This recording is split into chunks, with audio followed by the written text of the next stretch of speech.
हमने last video में बात की थी क्या हम लोग यूज इफेक्ट के अंदर एसिंग फंक्शन पास कर सकते हैं या नहीं कर सकते हैं, जिसका जवाब था कि नहीं, हम यूज इफेक्ट के अंदर एसिंग फंक्शन पास नहीं कर सकते हैं। यूज इफेक्ट में हम सिंक्रोनेट फंक्शन ही पास करते हैं। आप डायरेक्टली एसिंग फंक्शन पास नहीं कर सकते हैं क्योंकि ये काम नहीं करेगा। जैसे कि अगर हम इस तरह से प्रोवाइड करेंगे यूज इफेक्ट के अंदर एसिंग फंक्शन, तो ये काम नहीं करेगा क्योंकि यूज इफेक्ट का कॉल बैक एसिंग फंक्शन रिटर्न करता है जो कि एक प्रॉमिस होता है।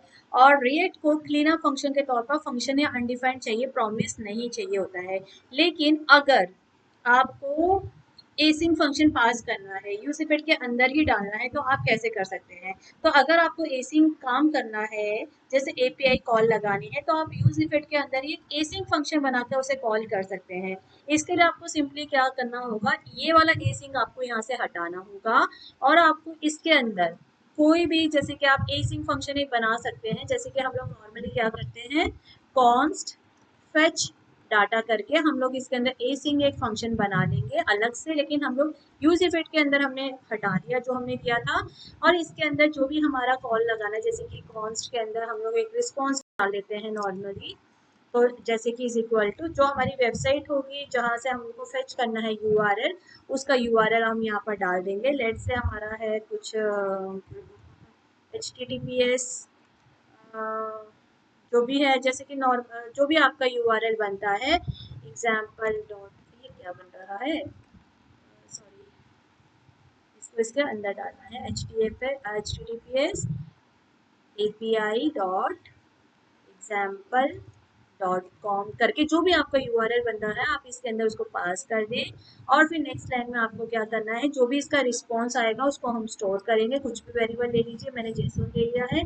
तो अवेट, ये भी अवेट में आएगा क्योंकि इसका प्रॉमिस होगा। अवेट रिस्क डॉट जेसन, जो भी इसका जेसन आएगा वो मैंने इसके अंदर स्टोर कर लिया है। और फिर इसको मैं प्रिंट करवा सकती हूँ कंसोल डॉट लॉग करके। फिर आप देखेंगे कि जेसन के अंदर जो उसका रिस्पॉन्स आया है वो वैल्यू आ गई है। तो ये वाला जो चीज़ है हमारा, ये हम इसको हटा देंगे। अब हमने क्या किया है, इसके अंदर हमने फेच डाटा जो है एक फंक्शन बना दिया जो एसिंक है।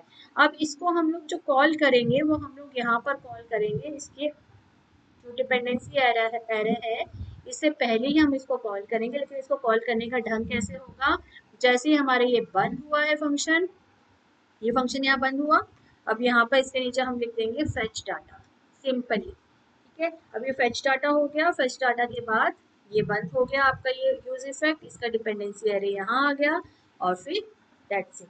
तो ये हम लोग नॉर्मली इसको इस तरह से प्रोवाइड करते हैं अगर आपको एसिंग फंक्शन पास करना है यूज इफेक्ट के अंदर। बट डायरेक्टली अगर आप कहें कि इसके अंदर एसिंग फंक्शन पास करना है तो वो सही अप्रोच नहीं है, या फिर आपको यहाँ पर पास करना है वो सही अप्रोच नहीं है। आप उसके अंदर एक फंक्शन बना लें एसिंग को और उसको आप कॉल कर लें।